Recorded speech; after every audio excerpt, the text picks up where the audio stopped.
आपण ऐकता आहात शिवसंघ प्रतिष्ठान निर्मित आणि स्वातंत्र्यवीर सावरकर लिखित माझी जन्मठेप.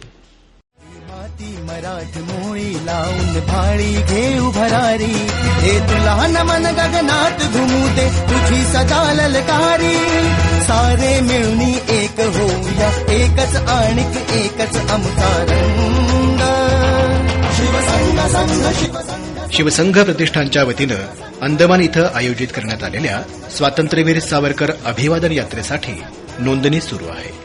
स्वातंत्र्यवीरांच्या वास्तव्यानं पावन झालेल्या अंदमानच्या भूमीवर नतमस्तक होण्यासाठी आवर्जून सहभागी व्हा. पर्यटनातून राष्ट्रभक्तीचा जागर. बुकिंगसाठी संपर्क साधा. शिवसंघ प्रतिष्ठान, द्वारा Silicon Valley, Ketaki building, Alka टॉकीजच्या शेजारी, पुणे 30. फोन नंबर 9420773503 किंवा 9420285000. या मातीवर उमटू द्या रे नवतेजाचे नव स्वप्नाचे तरंग. शिवसंघ संघ शिवसंघ संघ शिवसंघ संघ संघ शिवसंघ संघ शिवसंघ संघ शिवसंघ संघ संघ. माझी जन्मठेप प्रकरण 3.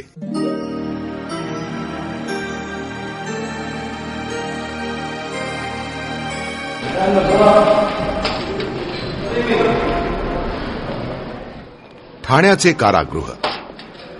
कारागृहात जिकडे तिकडे गडबड. 50 वर्षे शिक्षेचा काळे पाण्याचा एक बॅरिस्टर बंदिवान. अधिकाऱ्यांची सक्त आज्ञा की कोणी मजकडे पाहू सुद्धा नये. एक भाग अगदी झाडून सारे वॉर्डर आणि बंदिवान बाहेर काढून रिकामा करून ठेवलेला. पण त्या सक्त आज्ञेस देखील बंदीगृहाची जिज्ञासा दाबता येईना. ज्या खोलीत मला ठेवले होते त्या खोलीवर अगदी दुष्टातले दुष्ट म्हणून जे नावाजलेले होते असे मुसलमान वॉर्डर ठेवलेले. अगदी कडकडीत एकांत. जेवण आले, घासही जाईना. बाजरीची अगदी भिकारडी भाकर व कशाची काय की अगदी आंबट भाजी, ती तोंडात धरवेना. भाकरीचा तुकडा तोडावा, थोडा चावावा, वर घोटभर पाणी प्यावे आणि त्याबरोबर गिळावा. अशी भाकर काही खाल्ली. संध्याकाळ लवकरच झाली.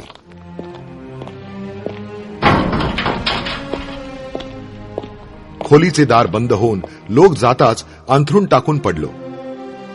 अंधार पडू लागला. तोच मनुष्याचा आवाज, जो आपल्या स्वतःलाही ऐकू जाण्यास भीतो असा, कुठून तरी आला. हळूच पाहिले तो दुष्टातील दुष्ट म्हणून जे वॉर्डर मजवर ठेवले होते त्यातीलच एक मला दारापाशी हळूच बोलावित आहे. आलो. इकडे तिकडे पाहून तो बंदिवान वॉर्डर मला म्हणाला, महाराज, तुमच्या शूरपणाची ख्याती आम्ही ऐकली आहे.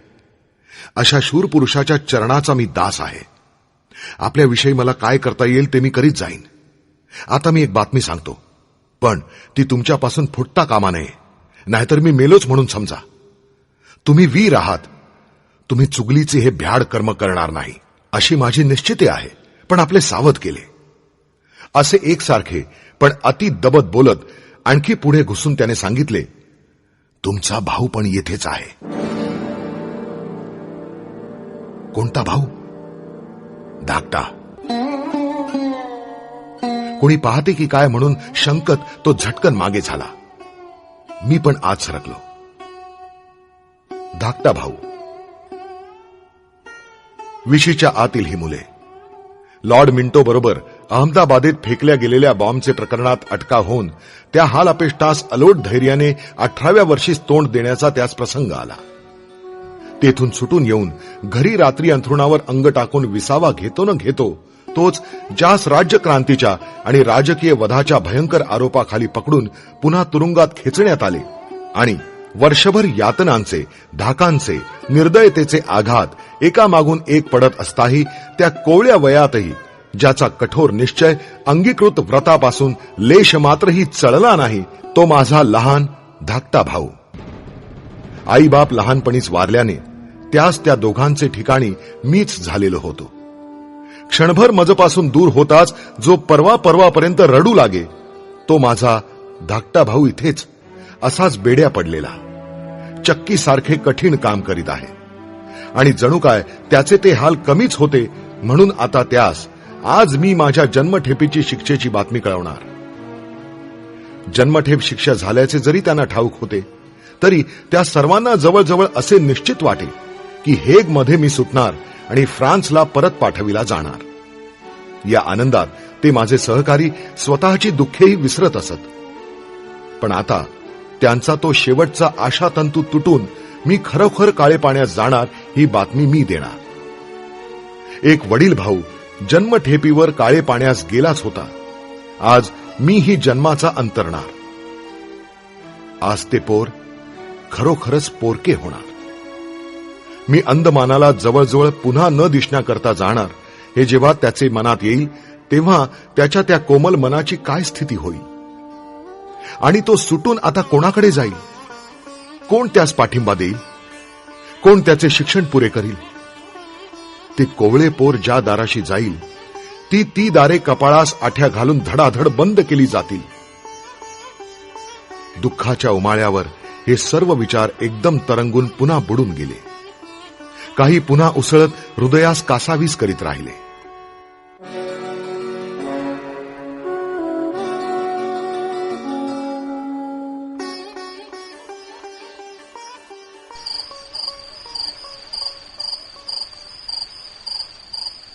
दादा, हे घ्या.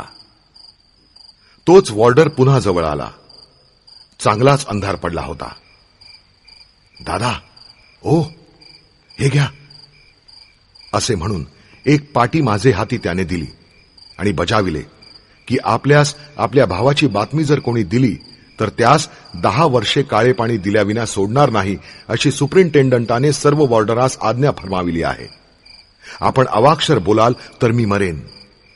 इतके विनवून तो मागे फिरला आणि दूर जाताच मोठमोठ्याने जोडा करकर वाजवीत व तालबद्ध पावले टाकीत पहारा करू लागला.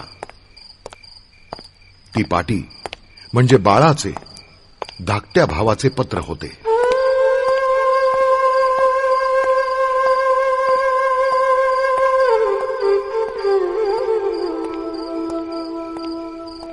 दूर कंदील जळत होता. किंचित दिसत होते. त्यात मी ते अत्यंत प्रेमाने वाचले. त्या दुःखाचा किंवा तेजभंगाचा एक शब्दही नव्हता. उलट अंगीकृत दिव्य व्रताच्या पूर्तीस्तव याहूनही कठोर तपश्चर्या करावी लागली तरी त्यात काय आहे? चिंता नाही, असा धैर्य संदेश धाडलेला होता. मी या पत्रास उत्तर देण्याचे ठरविले. अंदमानमध्ये 1 वर्षाने एक पत्र टाकता येते, परंतु कधी कधी तीही सवलत मिळत नाही असे मी ऐकले होते. तेव्हा न जाणो बाळास पत्र टाकण्याची ही आपल्या आयुष्यातील शेवटलीच संधी असू शकेल. मी त्या वॉर्डरास परत खुणावले. तो दबत आला, पण आता रात्री काय ते पुढे बघू म्हणून निघून गेला. अर्धी अधिक झोप झाली असेल. दाराचे गजात हळूहळू खडबड ऐकू आली. चमकून उठलो. पाहतो तो वॉर्डर दांड्याने खडबडवीत होता. हाताने लिहा असे त्याने खुणाविले व कंदील जवळ आणला. माझ्याशी एक शब्द बोलताना धरला गेला तरीही ज्यास शिक्षा झाल्याविना राहिली नसती, त्या या दुष्टातील दुष्ट म्हणून समजल्या जाणाऱ्या घातकी दरोडेखोराचे मनातही मजविषयी इतकी सहानुभूती उत्पन्न झालेली पाहून माझे मलास आश्चर्य वाटे. हा अनुभव मला पुढे वारंवार येत गेला. मी त्याचे आभार मानू लागलो. परंतु तो घाईने म्हणाला, दादा, पहिल्यांदा ते झटकन लिहून काढा. सुटेन वा मरेन. तरी देखील शंका आली. न जाणो लिहून घेऊन ही पाटी बाळाचे हाती न देता अधिकाऱ्यासच देऊन आपल्यास तोंडघशी पाडणार नाही कशावरून? माझा जन्म डिटेक्टिवांशी पेचपाच खेळण्यात गेलेला होता. म्हणून मी कोणाचीही नावे गावे वा विशिष्ट स्फुट कार्यक्रम न लिहिता अंदमानाच्या अंधकाराच्या फलकावर 2-3 आशेच्या कुंचल्या मारून लिहिले की जर तेथील नियमाप्रमाणे मला कुटुंबास तिकडे 10-5 वर्षांनी नेऊ दिले तर जीवित तिकडे ज्ञानाच्या व्यासंगात घालवीन.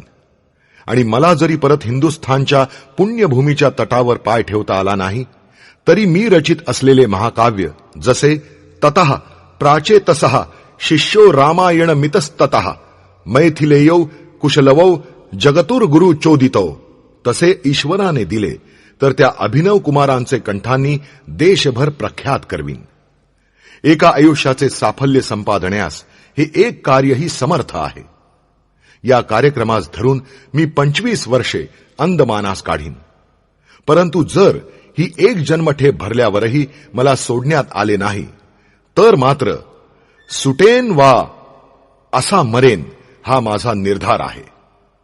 तू चिंता करू नकोस किंवा जीवित विफल झाले म्हणून खिन्न होऊ नकोस.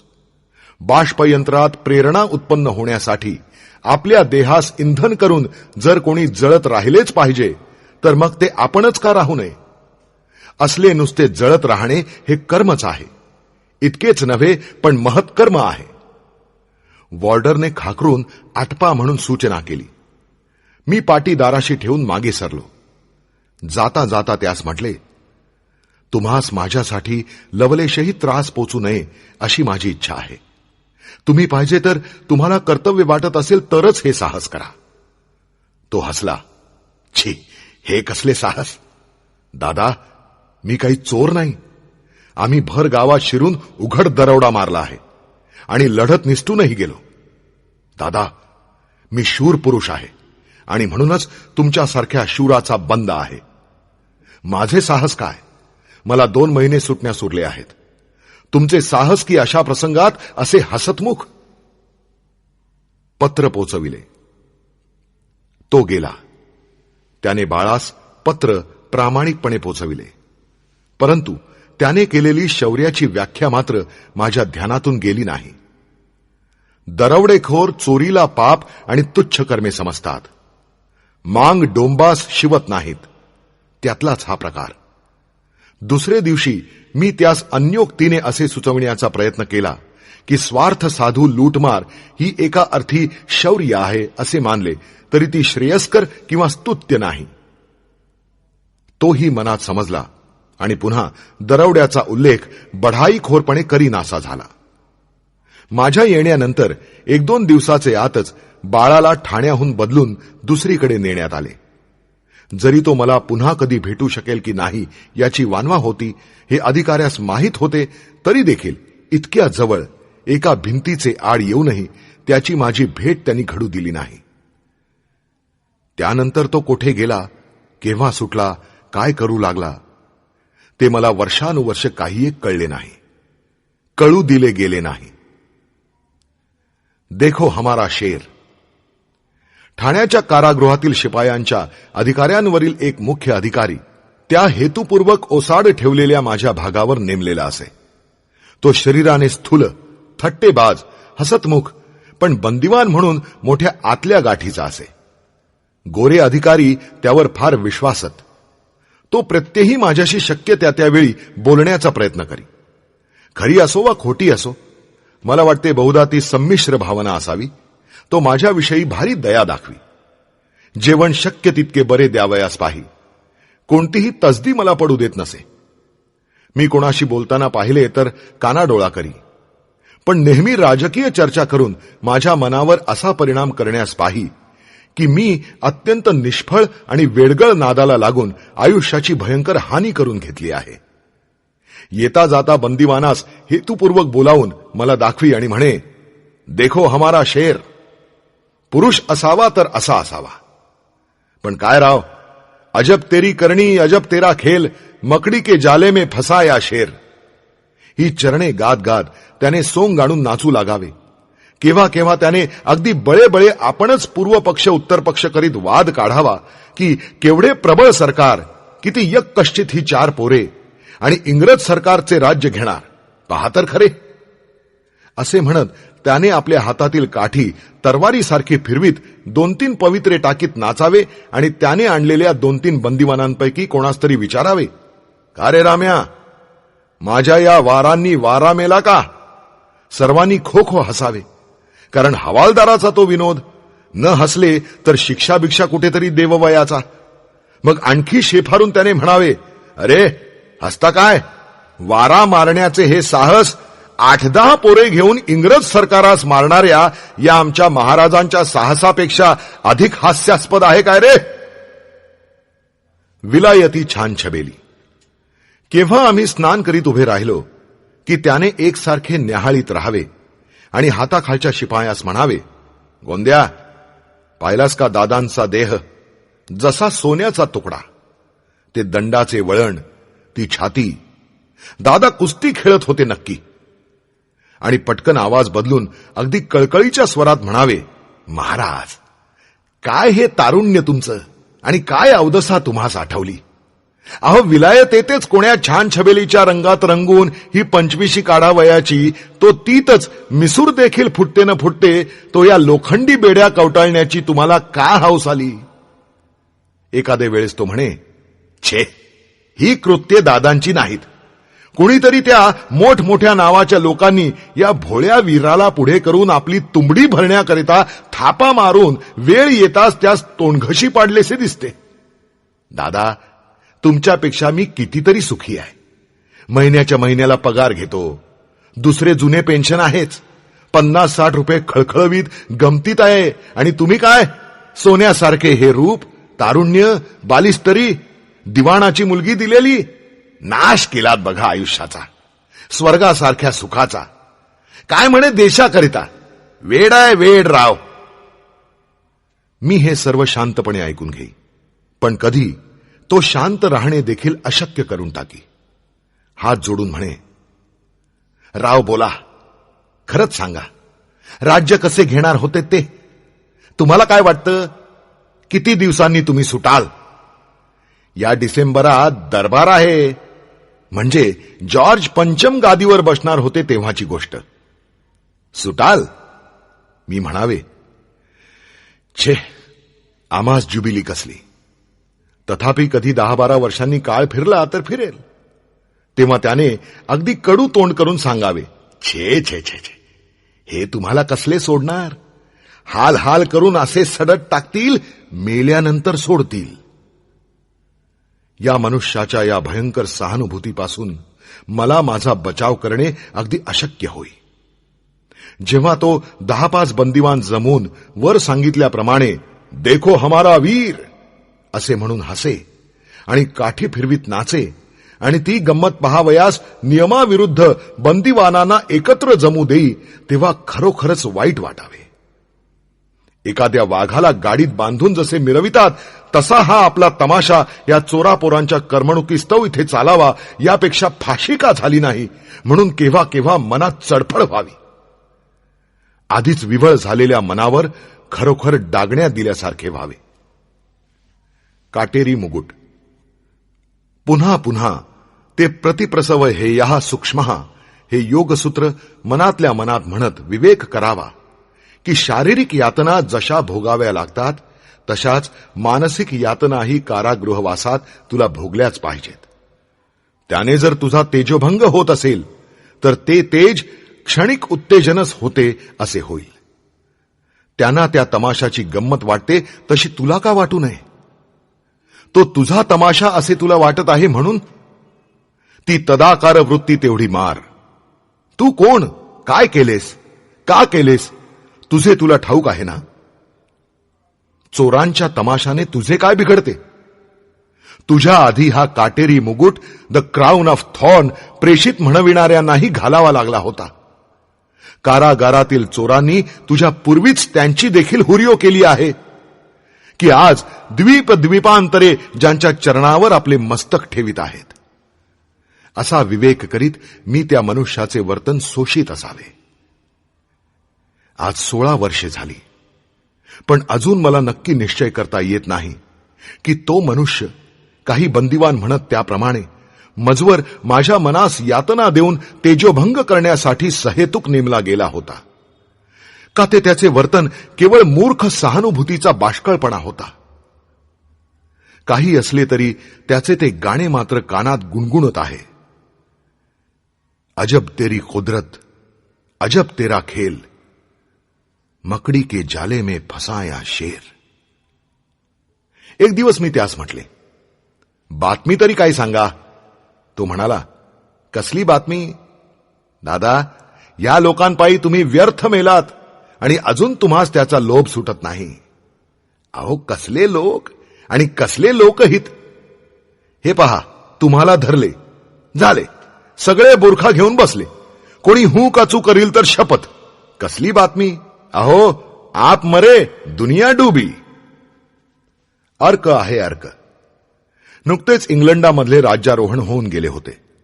बंदिवानात सूट मिळेल म्हणून गप्पा उठत होत्या. तो हवालदार माझ्याशी हे बोलून जातो. तो कोणी एक अधिकारी जो मला कधी काही बातमी सांगे तो आला.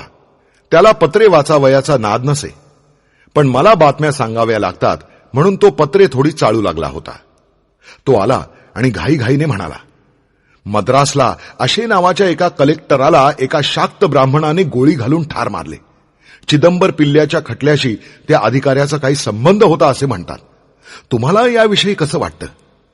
तो हवालदार पण दुपारी जेव्हा पुन्हा आला तेव्हा खोचून पाहत मला म्हणाला, का महाराज, मद्रासकडे आपले कोणी स्नेही आहेत वाटते. मी म्हटले, कोण कुठे आहे ते बंदीगृहात मला कसे कळणार? आणि आपणच मगा म्हणालेत की जे कोणी आहेत ते बुरखा घेऊन बसले आहेत. कोणी हू का चू करील तर शपथ. यावर उपरोधिक मुद्रेने माना डोलावीत तो आपल्या शिपायास माझ्याकडे खुणावून म्हणाला, अर्क आहे अर्क. पण त्या अर्काचा निश्चित अर्थ मला अजूनही कळला नाही. क्वचित त्याने जी मद्रासची बातमी ऐकली ती मलाही कळली असावी असा संशय आला असावा, आणि माझ्या उत्तरातील खोच त्यास कळली असावी. उपनेत्रांचे लिलाव. त्यावेळेस या उभ्या जगात माझी मत्ता म्हणजे एक माझे उपनेत्र आणि दुसरे 1 आण्याचे अंगुलाकार गीतेचे लहान पुस्तक. ह्या 2 वस्तूच काय त्या होत्या. पण आज सकाळी हवालदाराने त्या 2ही वस्तू मागितल्या. साहेब मागताय. उपनेत्र कशास मागतात हे कळेना. थोड्या वेळाने सुपरिंटेंडंट आला. मी विचारले, उपनेत्र का नेले? त्याने सांगितले की तुम्हास राज्यक्रांतीचे अपराधासाठी सर्व मत्ता जप्त केली जाण्याची शिक्षा झालेली असल्याने त्या वस्तूही जप्त करण्यात आल्या आहेत. विलायतेत तुम्हास धरले तेव्हाच्या तुमच्याबरोबर सापडलेल्या ट्रंक, कपडे, पुस्तके इत्यादी सर्व सामानाचा आज उघड लिलाव होणार आहे. जे पैसे येतील ते सरकारात जमा होतील. खाजगी मत्ता म्हणून 1 आण्याची गीता आणि उपनेत्रही जप्त व्हावेत याविषयी बंदिवान देखील हळहळले, आणि काही शिपायांनी या लिलावातले सामान घ्यावयाचे नाही म्हणूनही ठरविले. पण मला हे कळताच मी त्यास कळविले की त्या सामानात अनेक मूल्यवान कपडे आहेत. ते मातीच्या मोलाने कोणीतरी घेऊन जावेत यापेक्षा तुम्हीच नेल्याने मला अधिक आनंद होईल. कारण तुमच्यासारखे सहृदय लोक लिलावात बोलणार नाहीत, तर हृदयशून्य लोक बोलतील. तुम्ही माझे देशबांधव दूर राहाल तर कोणी गोरा निमगोरा सार्जंट ती लूट मारील. त्यापेक्षा तुम्हीच लिलावात बोलून तुमच्या पोराबाळास ते कपडे व सामान उपयोगी पडले तर ते सत्कारणी लागले असे मी समजेन. असे सांगून त्या सज्जन शिपायास समजाविण्याचा मी प्रयत्न केला. दुसऱ्या दिवशी उपनेत्र व गीता मला परत देण्यात आली, पण ती माझी म्हणून नव्हे, तर सरकारी सामान बंदिवानास वापरण्यास दिले म्हणून.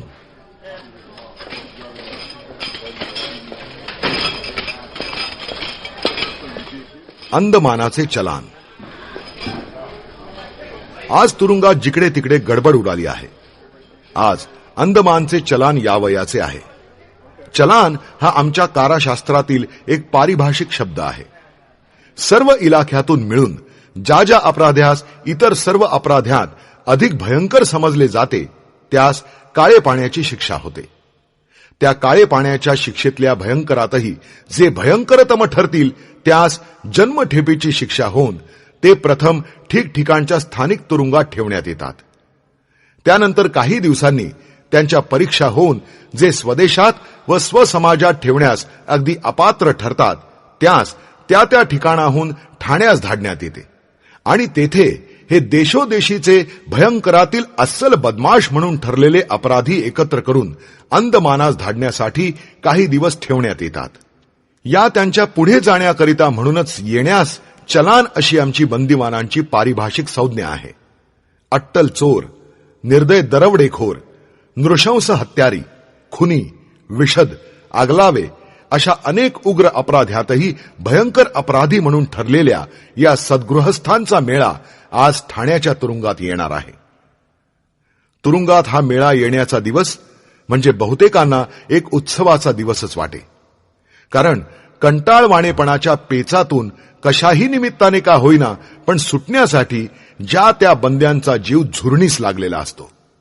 काही का होईना, एखाद्या कावळ्याचा उडता उडता एखादा पंख का खाली पडेना, एका चिमणीला दुसरी चिमणी मारू लागली इतके का निमित्त घडेना, पण काही नवीन घडले की तेवढीच करमणूक एकसारख्या कंटाळ्यास थोडी तरी रंजवू शके.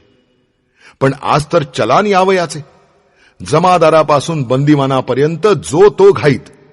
काळे पाण्याच्या या चलानाकरिता पूर्वीच्या तटबंदीच्या एका भिंतीचे आड एक स्वतंत्र कोठड्यांचा गाळा केलेला असे. तो झाडून झुडून साफ करण्यात, शिधासामुग्रीची मोजमाप जमविण्यात, कपडे मोजण्यात आणि इतर अनेक व्यवस्था करण्यात अर्धे बंदिवान आणि त्यांच्या त्या धांदलीकडे आणि लगबगीकडे पाहण्यात आपली लगबग करून घेत असलेले बाकी अर्धे बंदिवान गुंग झाले आहेत.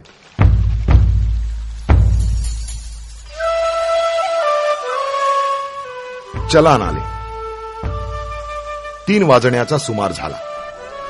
जो तो शेजारच्या बंदीस अधीरपणे विचारी, अरे चलान अजून का बरे येत नाही? इतक्यात फाटकाकडून म्हणजे तुरुंगाच्या दाराकडून बंदीवानातील काही लोक एकाएकी इकडे तिकडे वळताना दिसू लागले. चलान आले. काय आले? हो हो, अगदी दरवाजात. किती रे? कसे आहेत रे? प्रश्नांची आणि उत्तरांची आणि धावपळींची धांदल. बंद्यातच नव्हे तर शिपायांचीही. कारण बंद्यान इतकेच एकसारखेपणास तेही कंटाळलेले. इतक्यात खळ्ळ खळ्ळ असा अगदी दाट आवाज तालाने उठत अगदी जवळ जवळ येत चालला. जो तो बंदिवान एकटा वा थव्याने त्या वाटेच्या आजूबाजूस शिस्तीस क्षणभर लाथाडून दडून बसत आहे. आले. चलान आले. कोणी अत्यंत उग्र, कोणी कठोर, कोणी भयंकर, कोणी बळकट, कोणी काळे कुट्ट आणि मधून मधून दर्शनीयही असणाऱ्या स्वरूपाची आणि मुद्रेची ती मनुष्य. कोणी छाती काढून ताठ, कोणी एखादा पराक्रम करून यावे तसे दणदण पाय आपटीत, कोणी नमयतीव गतिर्धरित्रीम अशा ऐटीत, तर कोणी दुःखाने मान खाली घालून लज्जेने भीत भीत वरखाली पाहत 2 व्यवस्थित रांगांनी शिपायांच्या हडेल हप्पीत चालताना आणि त्यांच्या बेड्यांचा तो खळ्ळ खळ्ळ आवाज त्यांच्या त्या ताल धरताना मनास खरोखरच एक प्रकारची भयंकर गंमत वाटल्याविना राहत नसे. पटाईत दरवडेखोर. तो पहा, एक उग्र मुद्रेचा, मिशा, दाढी आणि वाढविलेले लांब केस यांच्या राठ आणि रानटी प्रभावळीत बटबटीत आणि क्रूर असे ज्याचे नेत्र गरगर घुमताहेत, तो सिंधी मुसलमानातील एक पटाईत दरवडेखोर. बंदीची वस्त्रे देखील मोठ्या डौलाने बांधून, पायातील बेड्या कमरेस सहज खिळवून, आपले अंथरूण काखोटीस मारून, मारे हसत आणि कोणास तरी हाक मारीत मोठ्याने बोलत एखाद्या विजयी वीराप्रमाणे चालला आहे. शिपाई सांगतात की 2 वेळा काळे पाण्यावर जाऊन आला आणि आता जन्मठेपीवर काळे पाण्यास जात आहे. तो स्वतः सांगतो की त्याने काळे पाण्यावर मागे जमादारी केली आहे आणि असा दरारा बसविला आहे की एका ठेवलेल्या बंदिवान मुलास त्याच्या एका शत्रूशी त्याच्या परवानगी विना लढिवाळपणे बोलण्याच्या अपराधासाठी त्याने काठीच्या एका घावासरशी डोके फोडून जो खाली पाडला तो दुसऱ्या दिवशी मरून गेला. पण दरडीवरून काम करताना तो मुलगा पडला म्हणून रिपोर्ट देऊन हा दुष्ट जसाच्या तसा मोकळा झाला. काळे पाण्यास माझी जमादारी ठेवलेली आहे, गेलो की जमादार झालोच असे सांगून आणि अमके साहेब, तमके साहेब अशी मोठमोठी नावे घेऊन तो बंदिवानातील नवागतास थक्क करून टाकी. इतके की त्याच्यातील पोर सौदा बंदिवान आणि ज्यास अजून हृदय म्हणून काहीतरी उरलेले असल्याने काळे पाण्याच्या शिक्षेची लज्जा, पुढे कसे दिवस जातील ही चिंता वाटत होती असे इतर बंदी, तो पुढे खरोखरच जमादार होऊन आपणास काहीतरी आधार देईल म्हणून त्याची येथपासून सेवा आणि हाजी हाजी करीत. वाटेतून ही बंदिवानांची टोळी येत असता कुणी केळी, नारळ, खाऊ, पैसे स्टेशनावरून दान देत. त्यापैकी पैसे बिसे मिळाले असता हे बंदिवान त्या जमादारास देऊन टाकीत आणि गुपचूप त्याचे पाय रगडीत.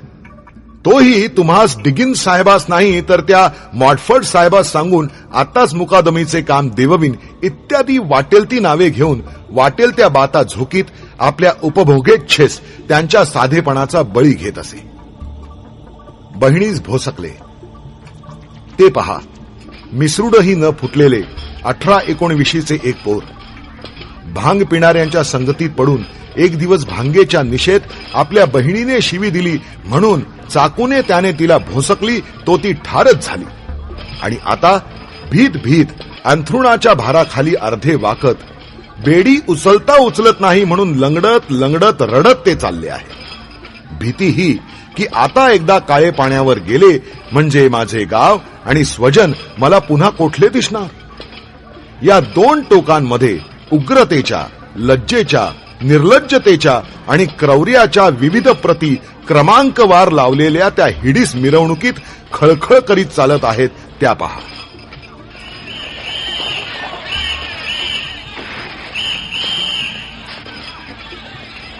पाहता पाहता मिरवणूक त्या तटबंदीच्या दारात घुसली. त्यांची पाहणी करण्यास काराधीप यावयास निघाला. बातमी कळताच जो तो बंदिवान जीव घेऊन धावपळ करीत आपापल्या जागी जाऊन साळसूदपणे काम करीत बसला. शिपाई पण कोणी हू केले की एक या बात करताय, कायदे से चलना म्हणून ओरडू लागले. जसे काही एका क्षणापूर्वी झालेला गोंधळ त्यास माहीतच नव्हता. जसे काही आतापर्यंत बंदिवानांपेक्षाही शिपायांची जी चलान पाहण्याची दाटी आणि घाई उडाली होती ती सर्व कायदेसेच चालली होती. परोपकारी अधिकारी दुसऱ्या दिवशी काळे पाण्यावर धाडण्यास आमची शरीर प्रकृती, वय इत्यादी योग्य आहे की नाही याची परीक्षा घ्यावयाचे ठरले. एक परोपकारी अधिकारी मला म्हणाले, आपणास जर काळे पाण्यावर जावयाचे मनात नसेल तर आपणास येथेच ठेवण्याचा प्रयत्न मी माझे हातात आहे तितका तरी केल्याविना राहणार नाही. मी म्हटले, आपल्या सदिच्छेविषयी मी आपला आभारी आहे, पण मला हिंदुस्थानात ठेवणे हे मुंबईच्या गव्हर्नरांच्याही हाती बहुधा नसेल. तेव्हा आपण व्यर्थ त्रास करून घेऊ नये. त्या दिवशी माझी परीक्षा पंचांपुढे झाली. ते परोपकारी अधिकारीही तेथे होतेच. मला ताप आला होता, पण रीतीप्रमाणे वजन होऊन मला काळे पाण्यावर धाडले जाण्याची पात्रता ठरली.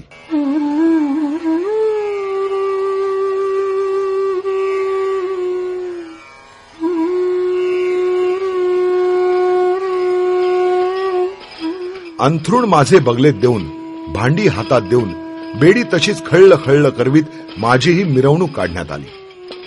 मीही त्या तटबंदीच्या दारात घुसलो. त्या दाराचा उंबरा म्हणजे काळे पाण्याच्या वेशीचा उंबरा होता. तो मी ओलांडला. हिंदुस्थानाचा संबंध सुटला. माझे अंदमानचे प्रस्थान ठेवण्यात आले.